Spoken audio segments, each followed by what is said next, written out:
If it is so illegal to give financial advice, then why do so many YouTubers shovel it out by the truckful? Oh wait, they tell you they are not a financial advisor. Phew, I was worried there for a moment. Today we will look at that so-called disclaimer and see what power it actually has, if any, and we'll begin right now. Those four magic words, not a financial advisor, seems to be a protect all from the obvious financial advice that is about to follow. If I tell you something isn't financial advice before I deep dive into why I love CNR, can I really believe everyone listening to me will understand that? Do I really think everyone will take my information and then actually do their own due diligence? I don't have to answer that, because we all know some will do their due diligence, some will not. It's human nature. So, does that make me liable for those people when an investment takes an unanticipated stumble?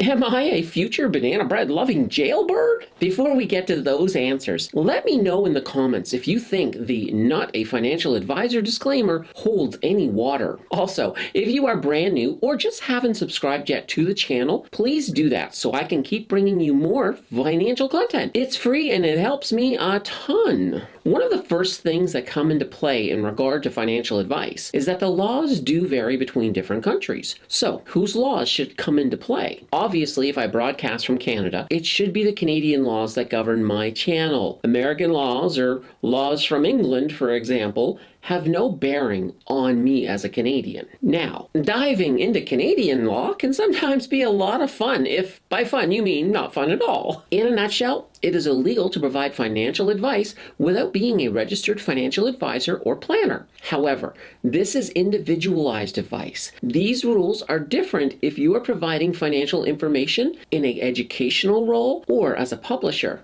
Got to love the exceptions. To publish a financial newsletter or broadcast a financial stock show, the rules are much looser because you are not providing financial advice to a specific individual. When you are providing financial information to a larger audience, it does not constitute financial advice in terms of the law. It falls under an exception provided for educators and broadcasters. Of course, if you do provide direct advice to an individual, it removes the exception on that one specific interaction. So, if our good buddy Tim Danter from the Danter Banter is watching a video where I talk about how much I love CNR, and Tim then goes out and buys CNR without any due diligence at all, as a YouTuber, I am covered on that. If I met up with Tim outside of a video and then told him to go buy CNR right now, I am not so covered, and technically I would be in the breaking the law camp, especially if I charged him for that advice. There is still an onus on the YouTuber to be trying to present financial content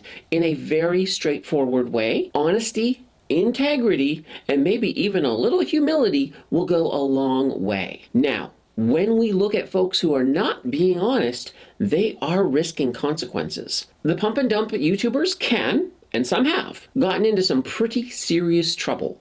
Keep in mind, to pump and dump, there is a good level of deception and intent to take advantage of their audience. To me, that is absolutely deplorable. I don't like those guys. For the most part, the Canadian financial YouTuber community seems very honorable, and a lot of those more negative behaviors are coming from a very, very small number of American YouTubers. Most American financial YouTubers are pretty cool. It is just the few, and I am not going to name drop, but you guys know who I am talking about. So, what does this all boil down to? First, you will not see me give that disclaimer, as it is nothing more than a giant nothing burger. I will just provide good content, and as a community, we will rise and fall together. Hopefully, our rises will be much more often than our falls, but either way, we have each other's backs. Still, do your due diligence, as that is just smart, and I know this is one of the smarter communities on YouTube. Since we mentioned them, you should check out my video on CNR, or you can try the video YouTube thinks you will like more. You can decide who's right, and I'll see you in the next video.